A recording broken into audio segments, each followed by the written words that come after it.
ओडिशार अगणित चाषी बंधु मान मोर नमस्कार। आसतु आज जानिबा सीएम किसान जो 2 दिन पूर्व आमर लॉन्च कराई जहाँकि आमर माननीय मुख्यमंत्री श्री मोहन चरण माझी एवं माननीय प्रधानमंत्री श्री नरेंद्र मोदी एवं माननीय उपमुख्यमंत्री कृषि और कृषक सशक्तिकरण विभाग ओडिशा तरफ सीएम किसान योजना लॉन्च कराई ता विषय सठिक विवरणी आम जानिबा। तो एथिरे केमिति आपण अप्लाई करि परिबे, यार प्रोसेस कोन रहिछि, यार ऑफिशियल लिंक कोन रहिबो एवं एथिरे को माने हिताधिकारी हेई परिबे, को माने ए हिताधिकारी लिस्ट बाद पड़िबे।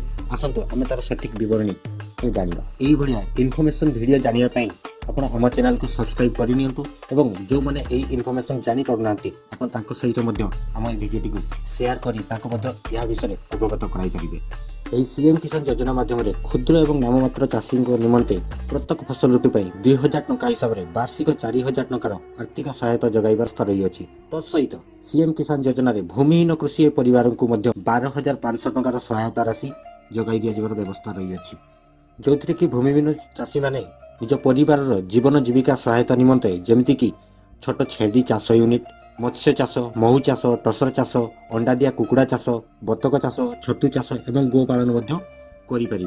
12500 टंका को 3टी किस्ती 5000, 5000 एवं 2500 टंका 3टी किस्ती संपूर्ण 12500 टंका जगाई दिया व्यवस्था। अधिकारी माने यार लाभ उठाई पारे, जहाँकि 2-3 दिन पूर्व ऑलरेडी न्यूज रे आसी सारी जे एई भितरे सीएम किसान रो पैसा समस्त कृषक भाई मानकर बैंक अकाउंट रे दिया जीवो। सीएम किसान निमंते केमिति अप्लाई करि परिबे और अप्लाई करबा निमंते आपनको व्यस्त विव्रत होबार आवश्यकता नहीं, कारण यार बेनिफिशियरी लिस्ट ऑलरेडी वेबसाइट रे दिया हिची। तो आसंतु जानिबा केमिति आपण एको चेक करि परिबे आपनको बेनिफिशियरी लिस्ट आपनकर नाम अछि ना नाही एवं आपण कहिबे जे मु सीएम किसान रे रजिस्ट्रेशन करि नहीं तो मो नाम आसिला केमिति।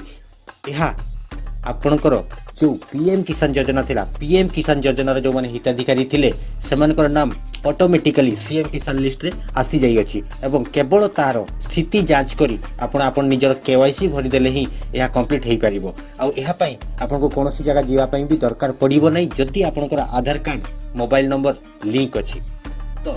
तो सेति निमते आपण प्रथमे हिताधिकारी तालिका को जिबे। हिताधिकारी तालिका को गला परे सीएम किसान पर क्लिक करिवे।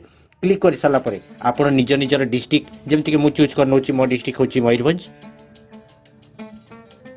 देन मोर ब्लॉक होची बेतनटी पर निजर जीपी जे कोनोसी जीपी रो आपण बिलोंग करंतु ना, कहीं आपण से जीपी को सिलेक्ट करि नेबे। जमती मो जीपी नाम होची सैदपुर, मु सैदपुर जीपी को सिलेक्ट कर नेची। वर्तमान जदि मु व्यू ऊपर क्लिक करूची तबे एहारो 2टी लिस्ट पीडीएफ आकार आपन सामने देखा जाउची।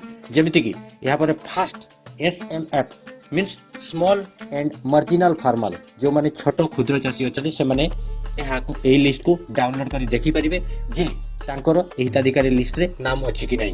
किंबा जेमति आउ गुटे अछि एलएएच मान कोन लैंडलेस एग्रीकल्चर होल्डर जो माने कि भूमिहीन चाषी जो माने अछंती से माने तांकर हिताधिकारी लिस्ट रे नाम अछि कि नहीं आपण ताहा मध्ये ए जगारु जानि परिबे। आउर मते जणाय देबा पई चाहूची जे पीएम किसान एवं सीएम किसान ए दुई जन उभय भाइस वर्षा। जेमिति कि आपनकर नाम जदि पीएम किसान रची ताहा ऑटोमेटिकली सीएम किसान आसी जिवो एवं जदि आपनकर नाम सीएम किसान रची तबे ताहा मध्ये पीएम किसान रे आसी जिवो। जदि आपण माने भूमिहीन होई थांती तबे यह पीएम किसान रे आसीबो नाही, माने ए हिताधिकारी लिस्ट रु बाद पड़िबे ताहा मध्ये आपण निज निजर स्थिति जांच करि परिबे। तो एथि निमंते आपण हमकर स्थिति जांच करंतु जो लिंक अछि से लिंक रे जाई कि आपण निज निजर आधार नंबर टाइप करंतु एवं शो क्लिक करला परे आपण को ता शो कर देबो जे आपण सेति पई उपयोगी कि नो।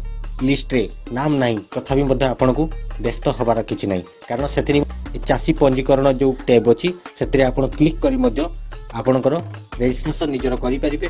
नचेत आपण देखते ए जगह रे पीएम किसान और सीएम किसान चाषी निमंते पंजीकरण, तो ए जगह लिखा है जो पंजीकरण करंतु तो एई जगह क्लिक करी आपण निज निजर पंजीकृत केमति करि परिबे ता विषय सविशेष विवरणी जानिया पई हमर नेक्स्ट वीडियोटी को आपण देखि नेबे। सेतिर सविशेष विवरणी जेमति कि आपण स्टेप बाय स्टेप कहा पर कोन भरिबे केमति भरिके आपण फाइनल आपण निज निजर रजिस्ट्रेशन करि परिबे, आपण को सविशेष विवरणी मिलि परिबो।